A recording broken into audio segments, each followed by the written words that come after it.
아드님께서 너무 꼭지에서 산 이 오피스텔이 가격이 내려갔지만 좀 그래도 손절하고 서울로 갈아타는 게 어떨지 말씀 주신 안양 범계역에 위치한 힐스테이트 모비우스 오피스텔 향후 전망 한번 살펴보겠습니다. 대표님과 인사 나눠보세요. 네, 안녕하세요. 네, 안녕하세요, 사장님. 네, 결론은요. 네. 결론은 당연히 팔고 옮겨 타는 게 맞아요. 손해 보더라도요? 왜냐면은 얘가 손이 안 보려면 올라가야 되잖아요. 네. 이게 올라가려면은 전체가 다 올라가요. 얘만 올라갈 수는 없는 거예요. 근데 오피스텔이 향후에 좋다 하셨잖아요. 내가 얘기하는 오피스텔은 네. 소형 오피스텔인데요. 예, 원룸 또는 투룸 같은 소형 오피스텔이고요. 예. 이거를 많이 사라 구입을 해라 했던 이유는 원룸 투룸에 들어가는 사람들은 1인 가구나 2인 가구잖아요. 예, 1인 가구, 2인 가구가 이게 60년대에는 우리나라에 한 14% 정도 됐거든요. 지금은 대충 정확하지는 않은데 66%, 67%가 1, 2인 가구예요. 그리고 앞으로도 얘는 한 75%까지는 더 늘어날 거예요. 자, 그런데 1, 2인 가구가 계속 늘어나는 거는 지금 고등학생도 대학교 졸업하거나 아니면 대학생이 되더라도 1, 2인 가구로 늘어나죠. 1, 2인 가구가 연세 드셔서 60대 돼갖고 1, 2인 가구 늘어나는 분들은 집이 다 있어요. 그렇죠. 아파트가 있잖아요. 그런데 이런 집이 없는 사람의 1, 2인 가구는 젊은 층이잖아요. 그러면은 한번 생각해 보세요. 지금 사시는 데가 어디죠? 저는 지금 대구에 살아요. 대구 사시군요. 네. 대구의 어느 동네 사세요? 수성구에 살아요. 수성구에 사시군요. 네. 자, 한번 생각을 해볼게요. 서울 시내와 대구와 물론 인구는 서울이 많지만 1, 2인 가구가 늘어나는 비율, 늘어나는 비율이 서울이 많을까요? 대구가 많을까요? 서울이 많겠죠. 서울이 늘어나는 비율이 많을 수밖에 없는 이유가 20살 되면 전부 직장 잡아서 학교 따라서 서울로 와버리잖아요. 1, 2인 가구가 이렇게 늘어나지만은 늘어나는 지역이 따로 있단 말이에요. 그 늘어나는 지역에 원룸 투룸에 해당되는 오피스텔을 사라는 얘기지 늘어나지도 않는 지역에 오피스텔을 사라 이게 아니에요. 오피스텔은 전국에 아무거나 사면 되는데 그게 아니에요. 1, 2인 가구가 늘어나기 때문에 1, 2인 가구가 늘어나면 소형주택이 필요하잖아. 그렇죠? 소형주택이 필요하니까 우리가 도시형 생활주택이라는 것을 09년도에 만들었단 말이에요. 도시형 생활주택 만든 이유가 바로 1, 2인 가구 때문에 만든 거예요. 근데 그걸 만들어 놓고 보니까 들어가려는 사람은 줄을 수 있고 물건 만드는 데는 한계가 있으니까 전세 가격이 1년에 2천만 원씩 막 올라가는 거예요. 전세가 많이 올라간다는 거는 물건에 비해서 들어가는 세입자가 너무 많다는 거잖아. 그죠? 이제 그렇게 도시형 생활주택 지을 땅도 이제 별로 없는 거예요. 그러다 보니 역세권이 아니라 비역세권까지 막 짓는 거예요. 그러다 보니 모자라다 보니 박근혜 정부 있죠. 박근혜 정부 뒤에 와서는 뭐라고 그런 게 아니라 이 오피스텔은 원래 주택이 아니기 때문에 주택으로 쓰면 불법이에요.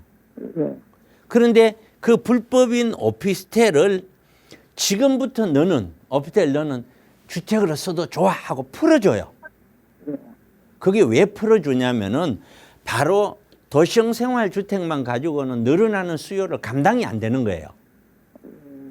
정부가 풀어준다는 말은 거꾸로 얘기하면 물건이 모자란다는 거잖아요. 물건이 모자라면 사야 되잖아요. 맞죠? 그래서 제가 계속 사라고 했던 거예요. 그런데 21년도에 2월 4일 날 이때는 문재인 정부 때거든요. 국토부에서 그 부동산 정책 발표를 해요. 이사 대책이라고. 공급 대책 발표를 하면서 뭐라고 얘기하냐면은 장관이 국토부 장관이 나와서 서울 상업지역, 역세권 상업지역 안에 소형 오피스텔을 많이 공급하겠습니다. 이렇게 발표를 해요. 그 이야기는 소형 오피스텔이 아직 너무 많이 모자란다는 거죠. 예, 예. 정부가 그 발표를 한다는 거는 그죠? 예, 그럼 사야 되잖아, 그죠? 예, 예. 아무리 사야 된다 하도 가격이 그러면 너무 비싸면요. 살 필요가 없는 거죠. 가격이 충분히 마진이 나올 수 있는 물건을 찾아서 사라는 거지 무턱대어 놓고 산다고 되는 게 아니란 말이에요. 그랬더니 이번에 윤석열 대통령이 뭐라고 얘기했냐면은 이런 소형 주택을 빨리 더 공급을 해야 된다. 국토부 장관도 이런 거 주거 사다리로 회복해야 된다. 그러면서 1월 10일 날 정책 발표를 했죠. 소형 주택들 구입하면은 주택 숫자에서 빼주겠다 그랬죠. 예, 예. 그걸 왜 그랬어요? 구입을 해줘야 공급을 할 거 아니에요. 그러니까 구입을 해서 공급을 많이 시키려고 그런 정책을 쓰는 거예요. 그러니까 그 이야기는 모자란다는 거죠. 네. 그래서 계속해서 내가 사라는 거예요. 그런데 지금 우리 시청자분은 범계역에 가갖고 샀어. 예. 그렇죠? 예. 이게 아, 원룸이에요, 샀어요. 투룸이에요. 그게 1.5룸. 서울에서 1.5룸이면 5평에서 8평 사이가 많아요. 예. 근데 이거는 몇 평일까요? 이게 15평쯤 될 거예요. 실평수가요. 예. 실평수 15평이면은 이거는 무조건 방 2개, 거실까지 다 뽑아야 되는 거예요. 예, 거실은 매우 커요. 엄청 커죠. 그렇게 그 얘기는 뭐냐면은 실용적이지 못하게 뽑았다는 거예요. 얼마든지 그래도 방 2개, 일인 거실까지 다 가구는 뽑아도 살기에 되는데 너무 좋은데. 이해 가세요? 예. 잘 못 뽑았다는 거죠. 제 생각에는. 아. 그다음에 두 번째는 예. 얘가 이 범계역에 그럼 서울처럼 1, 2인 가구가 계속 늘어나는 지역이냐 이거지. 아니잖아요. 그렇죠? 예, 예. 그러니까 오피스텔 가격하고 별반 차이 없이 1, 2억이나 조금만 하면은 주변에 아파트로 갈 수가 있어요. 예. 그런데 뭐 하려고 거기 애서 가려고 하겠어요.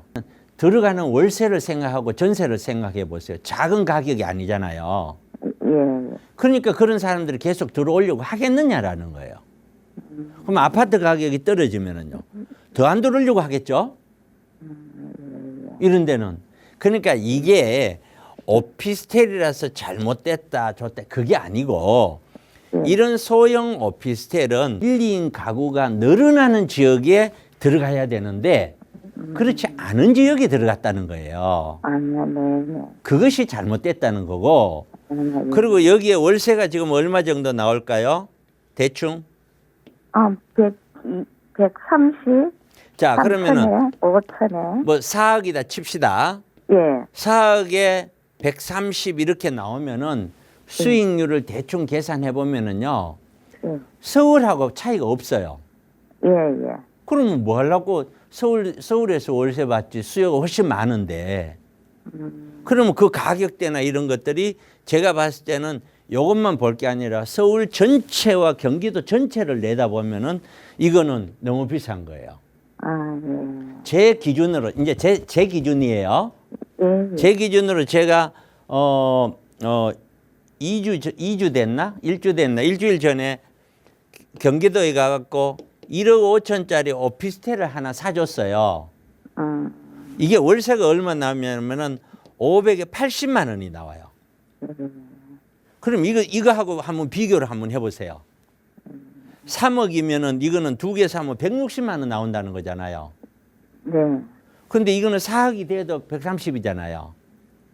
결국에 얘는 이런 오피스텔은 결국에는 월세가 받쳐주지 않으면은 예. 가격대가 치고 올라가기가 쉽지 않아요. 그렇기 때문에 얘들은 애초부터 분양을 받을 때 잘못 생각한 거예요. 아, 예. 애초부터. 그렇기 때문에 이거는 정리를 하셔야 되는 거예요. 이러한 형태의 투자는 서울 안으로 들어와야 되는 거예요.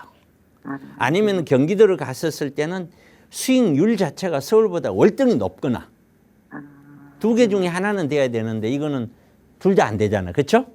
예. 그래서 제가 매도하라는 거예요. 이해됐죠? 예. 예, 고맙습니다. 감사합니다.